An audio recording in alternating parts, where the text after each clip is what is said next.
বাংলাদেশে এক হিন্দু যুবককে জীবন্ত পুড়িয়ে হত্যার নৃশংস ঘটনার প্রতিবাদে উত্তর দিনাজপুর জেলার ইসলামপুরে বিজেপি নেতাকর্মীরা প্রতিবাদ মিছিল বের করে। রাজ্য বিজেপি প্রবক্তা রাজর্ষি লাহিড়ী ওই মিছিলে অংশ নিয়েছেন। মার্চে অংশগ্রহণকারীরা হিন্দু হিন্দু ভাই ভাই স্লোগান দিয়ে প্রতিবাদ জানিয়েছে। এরপর সকলে বাংলাদেশি উপদেষ্টা মোহাম্মদ ইউনূসের প্রতীকী পুতুল দাহ করে ক্ষোভ প্রকাশ করেছে।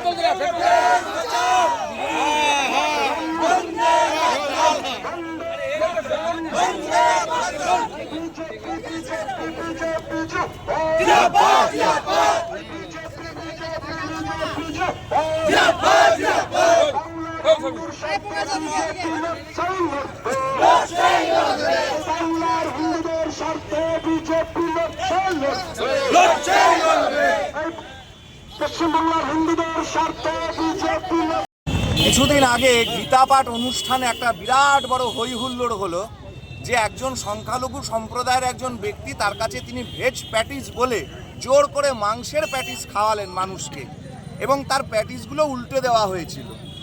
আর আজকে দীপু দাস বলে পূর্ববঙ্গে থাকা একজন বাঙালি হিন্দুকে, তাকে একটা মিথ্যে অপবাদ দিয়ে, ঠিক যেরকমভাবে দুর্গাপুজোর সময় মা দুর্গার পায়ের সামনে কোরআন রাখা আছে বলে দাঙ্গা করে গোটা দুর্গা মূর্তি সমস্ত কিছু পূর্ববঙ্গে ভেঙে দেওয়া হলো, সেরকম মিথ্যে একটা কথা রটিয়ে দিয়ে একটা ছেলেকে তাকে উলঙ্গ করে পিটিয়ে জ্যান্ত মেরে ফেলা হলো।